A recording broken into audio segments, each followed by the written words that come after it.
Okay, we're live with the Wildwoods, who are at home in Lincoln, Nebraska. Yes, Sir. very good. How's things? Oh, Things good. things are good. Things are fun. Things are busy, but you know, the days are starting to get warmer, so we're spending less time cooped up in this room. Do, So do you guys all live together? it feels like it. Um, Yeah. Noah and I live together. Andy lives a few blocks away, hmm so Yeah, but he comes over here like every day and we work on stuff together. Party. Yeah, and party. That's great. Yeah. Well, I remember meeting both of you. Well, not Andy yet. I met Andy a little later, but Yep. I feel like we have some fun Zubar stories. I had just barely turned 21, I think, and you two were 15, maybe.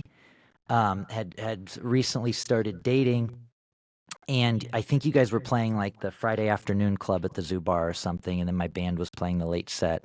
And I remember distinctly thinking, "Oh my gosh, these guys rock. Maybe Chloe will sit in and play fiddle with us." And I had this song, "If I Grew a Violet, You'd Ask for a Rose," which I just finally put out way later. But anyway, Yep. I asked Chloe to sit in on fiddle, and Chloe didn't want to play in the key of F. So that night, I moved my capo up 2 extra frets, and we played it in the key of G. And Beautiful. that's how we met. And I don't blame you for not wanting to play in the key of F, but I Yeah. remember. oh, good Yeah, times. I don't remember that at all. That sounds exactly like me though, being terrified of playing in a certain key. Do you still have Especially at that anything age. against F? No, I love the key of F now. F sharp is a different story though. I remember that night. It was a trio that you were doing, right? I see now that detail I don't remember, but sounds right. And I remember you had a bit more of a kind of bluesy sound, if that's Yeah. I don't want to offend if that's No, that's not what what it you were going was. for. That's what it was. Yeah. I don't know if you just did that because you're playing at the zoo bar, and some I people didn't think, oh, you have to play blues if you're playing at the zoo bar. So I don't know if that was like a preconceived notion. Well, at that time, I was getting opening slots for blues artists for some reason, and so I sort of just was, I following my heart to an extent, but also doing what I thought might work. You know. Well, you're Uh, such a versatile performer and songwriter that I just remember being very much blown away by you guys and your songs, and being very inspired. I mean, we were, yeah, like 15 years old, and you came up from Colorado. We were like, oh, we yeah, can start traveling for shows someday. This is and you too guys cool. have.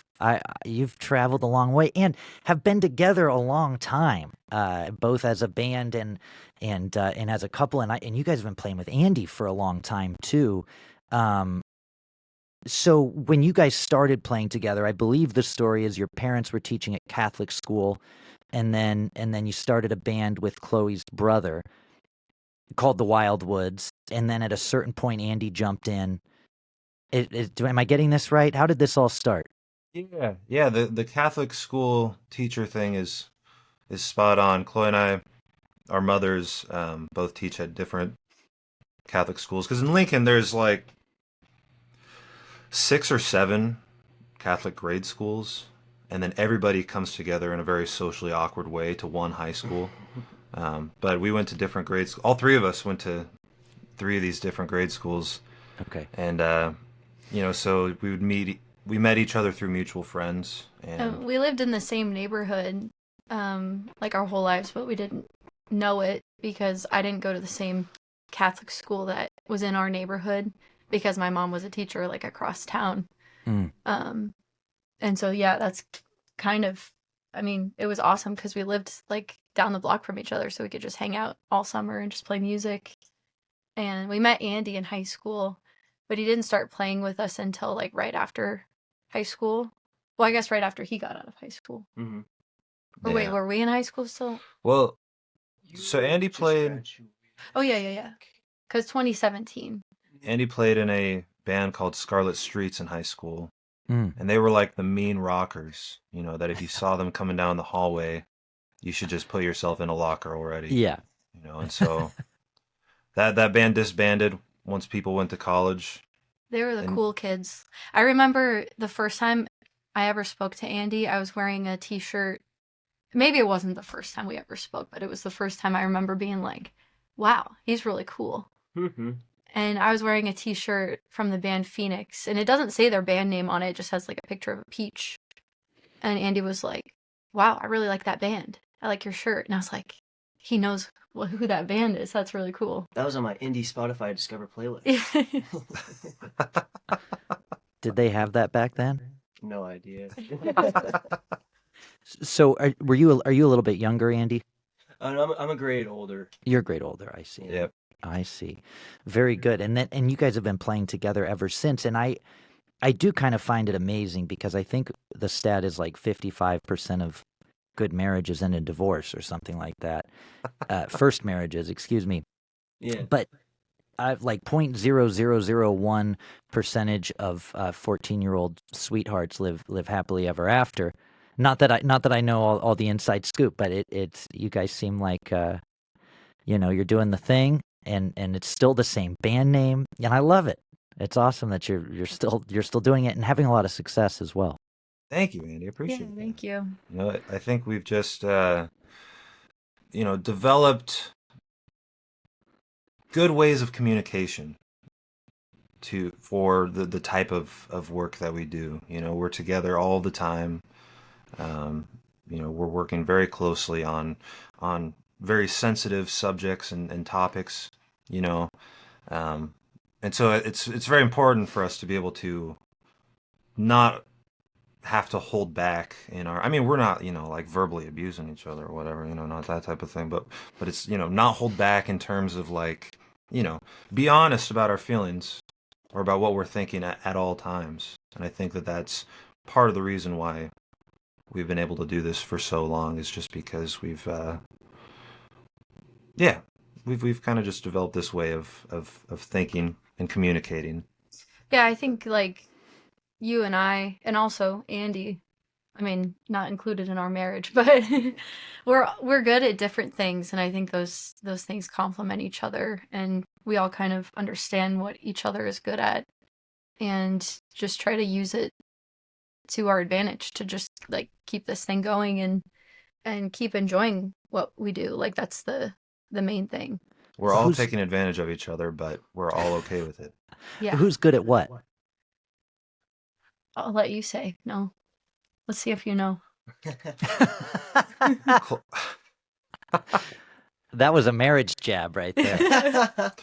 Well, so the obvious ones are, of course, violin and having the most angelic voice I've ever heard in my life. Talking about Chloe. Yeah. Chloe's also just very. She's always thinking Thanks. in a non fantasy way, not like pessimistic. I'm more of a realist. She's a realist, which I think because she's a realist, she's been very, very good about, being very savvy and learning and being able to understand all the business aspect and side of being in a band, and that keeps. I know it's a very, very busy thing for her, which she doesn't necessarily like to do, but No. I feel like I'm the planner. And then I mean, we're all creative. I feel like I'm the one that's like, guys, we got to get this thing done. And then we make it happen. And I feel like, Noah, you're a really good like dreamer. You're like looking like way down the road of things that I'm not even like thinking about.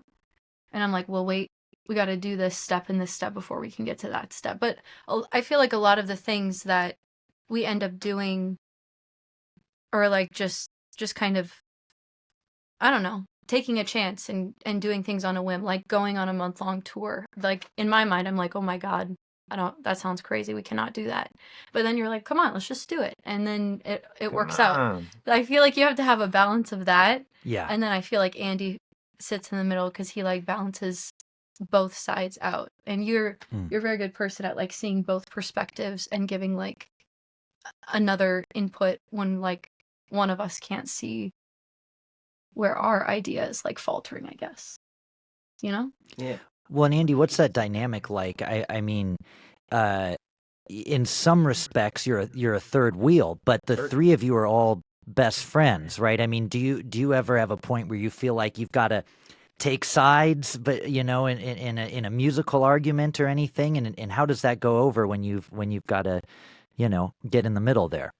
Well, I feel like if like, you know, if there's musical, you know, whether it's like arguments or discussions, it feels really easy to be able to be like, you know, well, you know, for my 2 cents, like I think maybe this way makes a little bit more sense, and I think we're good at about, you know, having it not be, oh, so you think my idea sucks? And like this could be like, you know, like if any one of us is like in the middle of like a certain like discussion where we can say, well, I think this, you know, objectively, and it's seen as, yeah, just like input to build whatever we're trying to build, and not as, yeah, like putting down whatever somebody else is thinking.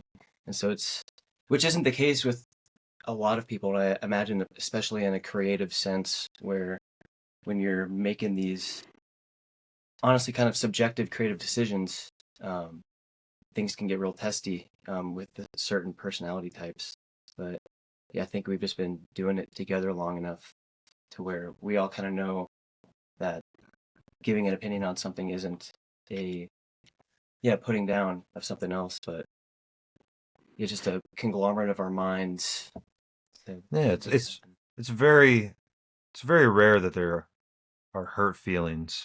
Yeah. Around here, I think we're all comfortable enough with each other to skew past that. Which, you know, I don't know. It's Well, I think there's also like a level of trust. Like we like Noah and Andy are super good at arranging songs, and I'm never like, if I don't like a musical idea or something, I mean, most of the time I just trust you guys and it usually ends up sounding amazing. But if I don't like a musical idea, you know that I'm bringing it up not because I'm like just trying to put one of you down. You know that it's like, oh, this like really must mean something if Chloe's saying something about this, because I put a lot of trust in both of you guys to take care of like a lot of that side of the music, you know?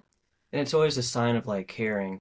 Like, I think this is good enough to care about and bring up this point, instead of being like, oh, this is a lost cause. It's fine. It's whatever. It's, you know, it's gonna be what it is no matter what. But yeah, care enough to make a suggestion to make it the best that it can be. Yeah. It's a good thing. Yeah, and I think that we all learned early on the importance of the second opinion. I think musicians can be very egotistical, you know, and think that they have this just, you know, this gold bar of a thing, which, yeah, gold bar of a thing. I won't argue with them, but I think it can be, having a second opinion can feel like a scary thing, or feel like, oh, this person hates what I'm doing. But a second opinion can open up a whole new world. Yeah. Sorry if I'm rambling. Absolutely. No, I think that's 100% correct. There might be a threshold of how many opinions are good. I don't know, and I'm not exactly sure what that. It might depend on the band. You know, I think Fleetwood Mac met the threshold. You know, and certain other bands. Yeah. Crosby, Stills, Nash and Young, they all hate each other now. Yeah. Simon and Garfunkel, all it took was 2. Yeah. You know? Yeah. Gosh. But you three make it work. And one thing I want to chat with you guys about is the social media thing. I think it's very common for indie musicians to put it down. You know, F social media and this and that. And it's really hard to find a niche where you feel like you're being genuine with what you're doing. You know, where you don't feel dumb in front of the camera or whatever, or like you're just copying this other thing, whatever it is. It's hard to be genuine on social media, and also create something that other people care about, that they're actually going to watch. And you guys have figured that out, both with funny skits and with the single microphone, single camera, beautiful harmonies, beautiful arrangements. And it started, I think, when you really started building your social media up. And I think you guys are at like 250,000 or something like that now. When I was looking at it this morning, it started off with doing covers, common covers, but in your own Wildwoods way. Did you stumble upon that by accident, or was this a very intentional, hey, if we do this, we're going to get a lot of followers this way? I feel like it was intentional in the sense that we knew we needed to like post on social media more because we never really did before. And we were like, how do we get more people out to our shows? So then we were like, we just posted, I think we posted some original songs, and then we like also started doing the covers, and we were like set a goal to just post consistently and just see what would happen. But we never thought that that anything would blow up. It was like very random and super surprising, honestly. Well, we went on. So Chloe and I graduated from college in 2021, and immediately we just embarked on our first lengthy tour. And we were like, this is the time that we have to try to make something as musicians, and we'll see what happens. And so we went on this like 5-month long tour that we had a booking agent at the time, but then we were like also booking like half of the shows, and every show was either at a brewery or a winery, something like a 3 or 4 hour right long gig. It wasn't like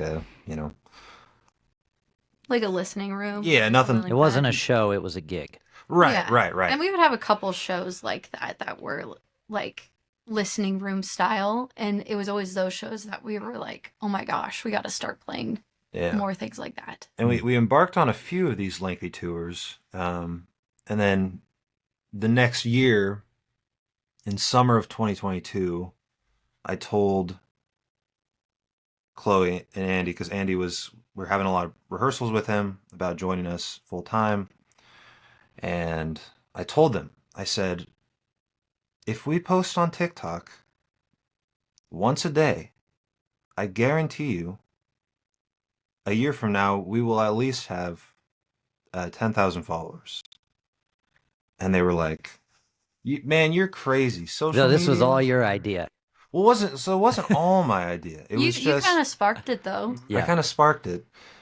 And I... Just because there was this dread that was filling inside of me, because, nobody knew who we were at any of the shows that we were playing. We were just going to these brewing companies where, people are talking, or these bars where we're just background music. And it was just became slightly more and more devastating as time would go on.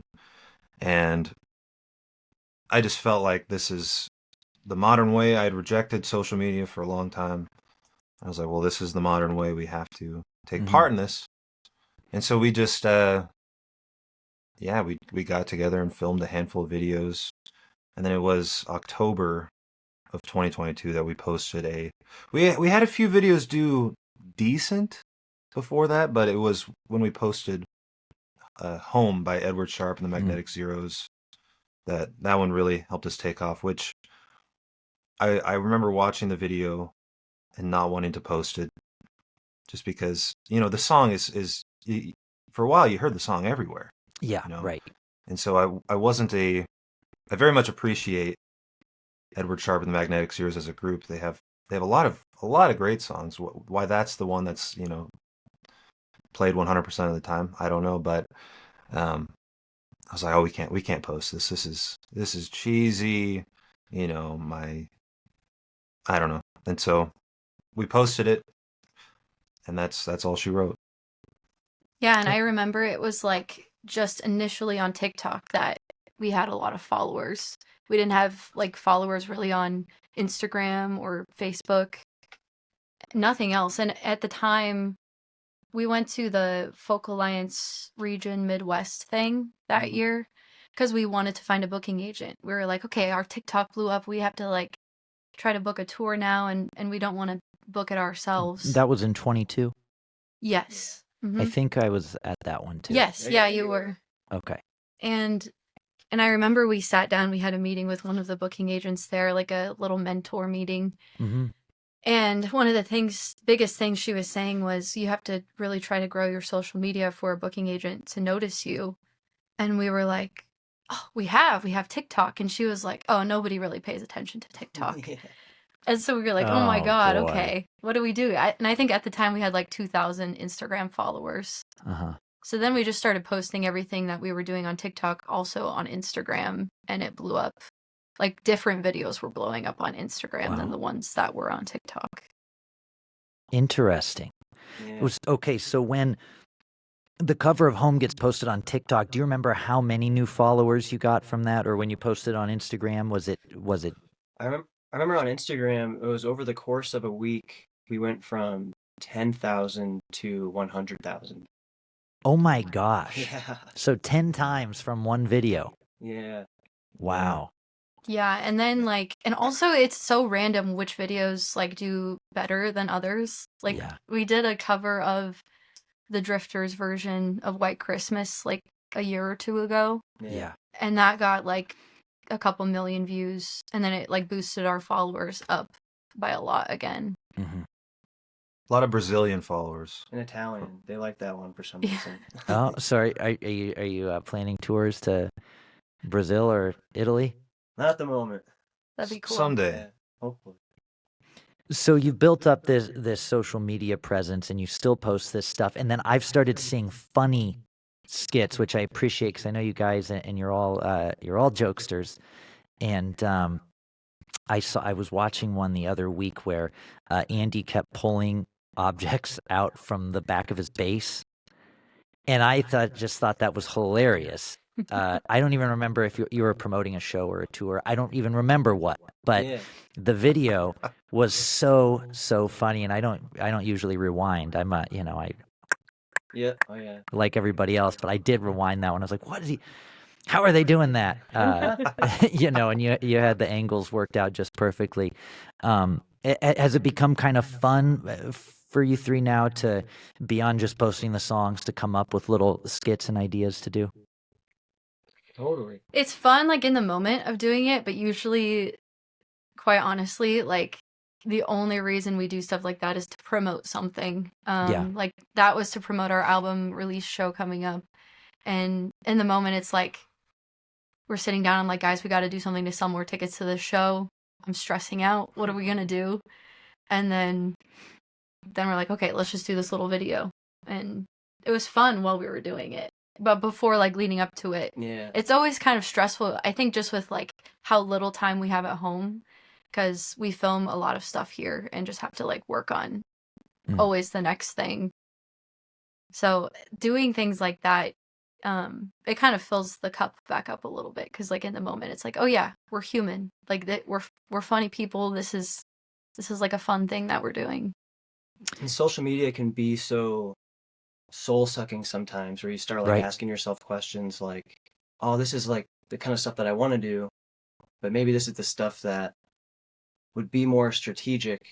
And so I feel like we've done a really good job of like doing more of like the funny stuff and like, letting more of our personal, like genuine side like come out, and then finding things that are strategic, but then B, we still also like find like the passion like within it, and so that we're not just constantly selling our souls to the algorithm gods, right? And I think that's been like a huge part of keeping us sane, and like keeping our genuineness online, like, because that's something that you were saying too, is like hard to be genuine and real with social media, but I feel like we do a pretty good job of that, like I feel like the key is to just not really try to be that way. You just have to be yourself. Right. And have you seen any correlation between, do people show up at your shows and say, hey, I saw that video? Have you started growing your live audience from that as well? Yeah, the initial plan with our cover videos was to, of course, to get people to listen to our original music. Right. And that's part of the reason why I was pretty against covers for a Right. long time, is because, songwriting and play, I mean, our songs or our shows are 95% original songs. Right. Always, every show. And so thinking of people coming to our shows if we were to post these covers was just a bit of a dreadful thought. I was like, oh, I don't want to, I don't want people to know us for our covers, just because we're putting so much work and effort into our original tunes. And at the beginning, it was of course people coming to the shows because they saw Home on Instagram or various other videos, like they saw Strawberry Fields on TikTok or whatever.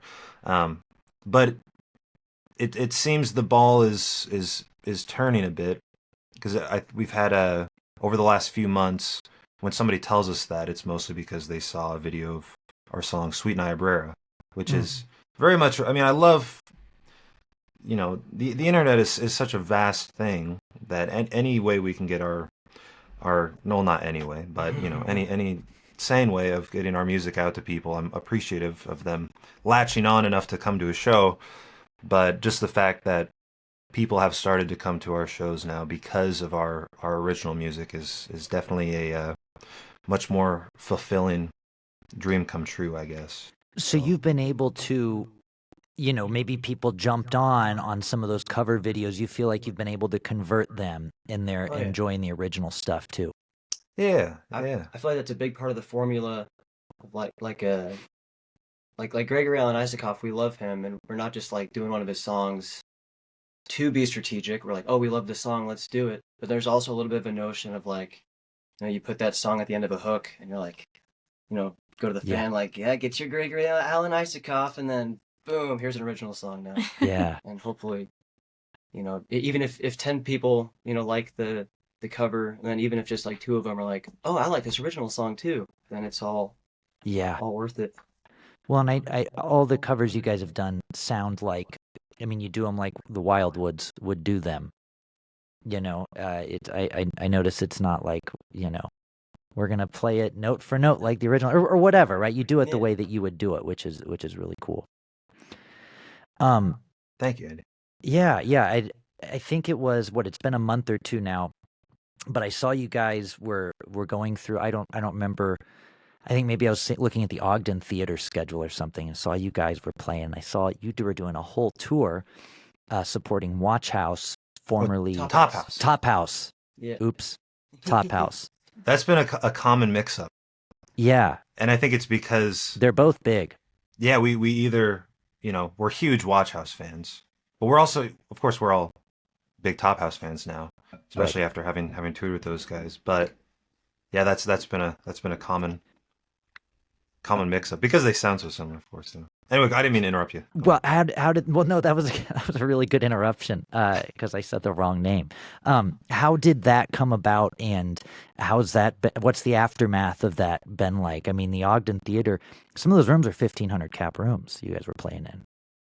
It's been great. So the whole reason that this came about, opening for them, because we just got done with the last run with them for like the foreseeable future. I'm sure we'll play shows with them again sometime, but we've like been touring with them pretty constantly this past year, and their booking agent Mike Kays actually emailed us and asked if we could hop on a short run with them because the original opener that was supposed to go on tour with them backed out due to personal reasons, I guess. And that was March of last year. Yeah. That was the...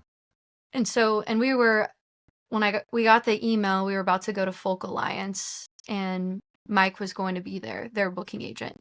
And I said we could do the dates, and he's like, well, I kind of want to hear you guys play in person first before focalized Yeah. pressure. That's something you never want to hear. Yeah, and it ended up being great. Like he came to one of the rooms that we played in super late at night, and he was super kind and friendly there. And he's actually our booking agent now as well. So that was like Oh, a wonderful. really awesome connection. And I guess like the way that he heard about us is because we had recently played at a venue in Madison, Wisconsin. Hmm. And the venue owner there liked us enough to suggest us, I guess. That's So, great. but being on the road with them has been like amazing. It's cool to see like our fans also come to their shows. Of course, we don't have as many like fan ratio to as many fans as they have coming to their headlining spots, but it's cool to see like the similarities between our fan bases and Yeah. also like converting their fans into our fans as well. Yeah. Seems like a good pairing. Yeah, and also all of those guys in that band are like the nicest people Oh yeah. in the They're- world. Like we were so nervous about touring that many dates with a band that we didn't know at all, and they like kind of feel like family to us now. So Oh, they're so down to earth, so goofy. They're just, very, very fun to hang out with, but you also, it's very comforting when it's like just like a mutually agreed upon thing that we can just be like, I don't feel like talking right now, or I just need some Yeah. alone time, which is a very important thing to have on a tour, Yeah. just because you're around people Do you all think? the time. Yeah. But they just made it so comfortable for us. There's just no ego involved at all, and their shows are so much fun. Those guys have just really created a great live show. So It was really inspiring, and I think super important in regards to, we had never played to rooms that big, like on that consistent of a basis. Like we had like in certain like instances, but never like night after night. And I feel like I would at first like tend to, I wouldn't necessarily be nervous, but I was kind of like, revved up, and like Yeah. maybe I, would like make certain mistakes I wouldn't normally make just because I'm like kind of going too fast and a little bit too amped up. But then you see those guys in the green room and they're like playing Minecraft or like, just like sitting there reading or Right. and then they're like, oh, well, we better go play. And they're just like relaxed up Yeah. there. And so I think it was important to experience that and kind of get into that mindset of just being relaxed no matter what the occasion is and just doing the thing that we've been doing, for a couple of years now. I think one of the biggest things for me to get over was oh gosh, it's Chloe's mom is calling me.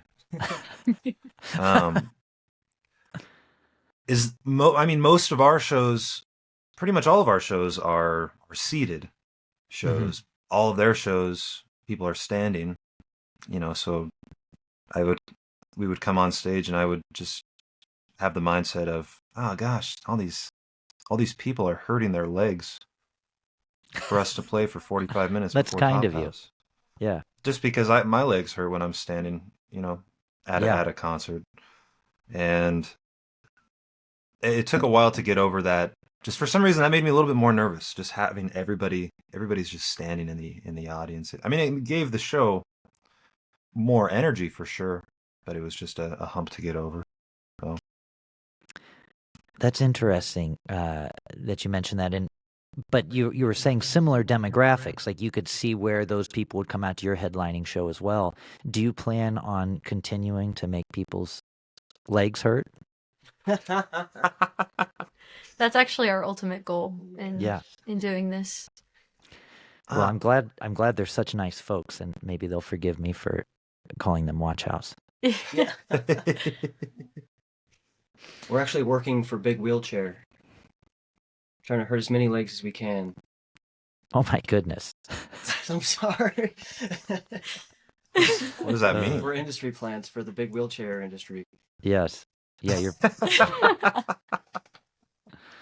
well, don't go see the Wildwoods on unless it's a seated show. There's a new album out. It came out on April 11th. Dear Meadowlark. It's 11 new songs. What's that? The release show's coming up, right? It hasn't happened yet. When is the release show? It's on Saturday. Okay. It April will have 26th. happened when people listen to this. The release show has happened. How was it? Oh, it's so good.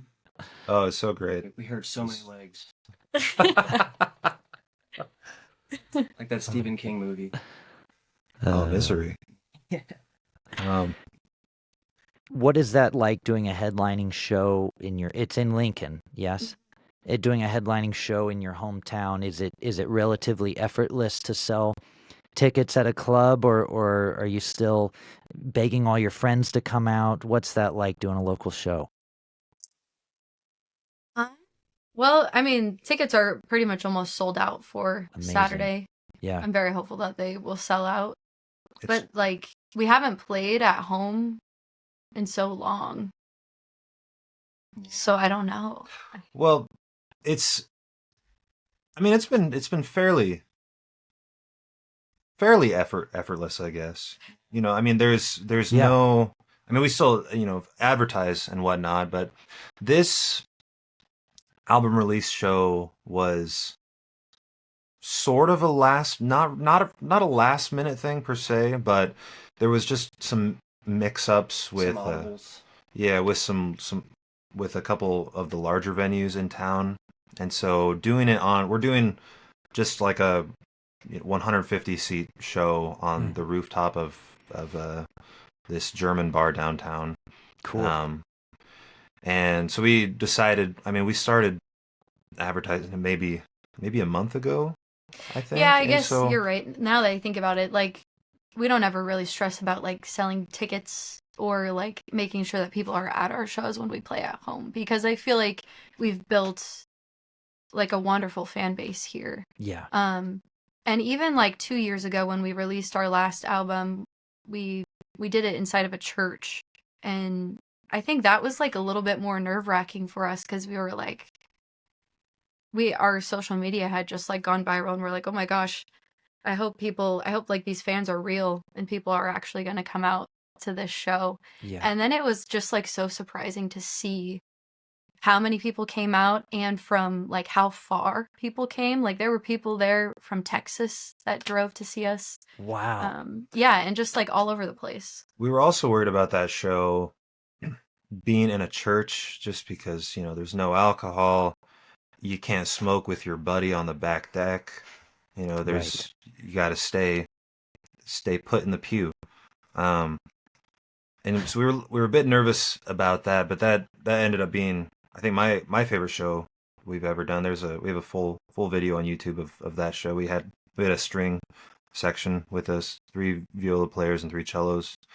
So that one was pretty worrying, just because First Plymouth is a big church, and so if we only got 50 people there, it was going to feel real embarrassing. But I think around 500 people had came out to that show, which was Wow.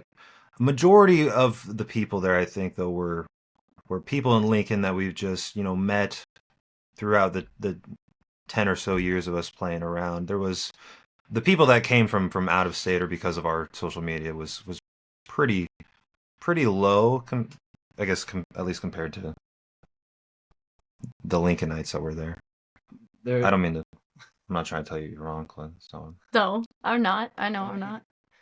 There's a really funny like transition period when we were like, when things were kind of like growing, but we're booking all of these gigs around Lincoln, just like gigs mostly just to make money. And there's this like little like cafe area, and we got there like a little bit late or something like that. We're like setting up sound. There's like not really a whole lot of room, and so like dripping sweat, like setting up the sound system. It's like, all right, like here we go. And there's like these ladies next to us were like, we drove 8 hours to come see you guys. It's like, oh ma'am, I'm sorry. I hope you weren't expecting like a listening room or a theater. And they come to like this like a little cafe where people are talking and like dishes are clanking. And Yeah, you're right. They're like in the beginning of like after all of that happened, and I guess even still now, it's like a little bit different since we've been touring like different venues, like bigger venues Yeah. for a few months now. But I specifically remember because Andy and I like booked basically our whole first tour right after our social media blew up. And like the first couple of venues were like that. They were like little cafes or just like breweries that we had played at before. Mhm. And I remember the first show that we did, there was like a line going out the door, and the staff inside of the restaurant, they were like freaking out because they're like, we don't have enough chairs for this many people. Like people must really like you guys. And it was like a tiny town in Illinois Yeah. That's that we so played at. cool. Oh yeah. It So was what's kind of that stressful feeling? that we're like, oh, we shouldn't have done this. Yeah. Well, but that's how it starts, right? I guess that's how the dominoes start. You got to play the place that you've played before and be like, oh, wait a minute, we need to play somewhere else now. I mean, that's a pretty cool thing. What's that feeling like? It was crazy. Like I don't think we expected. Yeah. We weren't even like thinking, oh, our social media blew up. We're actually going to have people coming out now to our shows. I think a big strength of ours is when something like that happens, it's like, wow, this is great, this is cool, this is exciting. And then it dawns on you, it's like, well, we need to, what do we do next? Because we can't just we need to like make the next move now. Like, then like a little bit of stress, like healthy stress, like comes in. Yeah. Of like trying to, formulate the next move. Yeah. So where are you at now? What's next? What does the rest of 2025 look like? Well, so we just released our album, and the rest of the year pretty much just is doing these tour cycles of what we've been doing over the past 2 years or so has been like we'll go on a tour for 2 or 3 weeks and then be back home for 1 or 2 weeks. So we're pretty much doing that up until the fall. We usually take a bit of a break in the fall and winter. But yeah, just touring, traveling around, playing shows, meeting people, soaking it all in. Try to write more music. We don't have a whole lot of huge plans for the rest of the year, but There's a strategy with, because I forget if we said we have the same booking agent as Top House, where he was having us open for them in a lot of these markets to begin the year, and then throughout the course of the rest of the year, we're gonna return to a lot of those markets in hopes that, getting exposed to that market beforehand will then get our ticket sales up. So, Yeah. Yeah, because we played a lot of new markets as openers for Top House this past year. So it'll be kind of exciting because now we're starting that cycle of it's our own headlining shows yeah. for the new album, I guess. And now when you're on the road, are you guys always writing, or do you go through a period where you're at home making new stuff? Because I know when an album comes out, the day after it comes out, you're already thinking about like, oh, what am I going to record next? Or at least I am. Totally. oh, yeah. Do you guys is that just a thing that ebbs and flows constantly, or is there a time where you sit down and say, okay, we got to do some new material? Tours for me is the time to write lyrics. Most of our songs are lyrics first, and so I have just a conglomerate of cryptic messages in my notes app on my phone of something that just pops in my head, or something that I see or overhear, and so lots of lyrics as poems get written while we're on tours, but then everything's it's hard to find time to really get into the arranging mindset while on tour. Just I don't know if it's because like this is like the safe space, or this is like the where majority of our creative stuff happens, that it's just trickier to do on the road. We're also just so busy. Yeah, like, less time. Just so much driving, and then playing the shows, of course. And then a lot of times on our days off, even on tour, which it doesn't feel like we have a lot of days off, we're still like creating content then for social media to promote whatever the next thing is. But I feel like, Andy, you write a lot of lyrics too while we're on the road. Mm-hmm.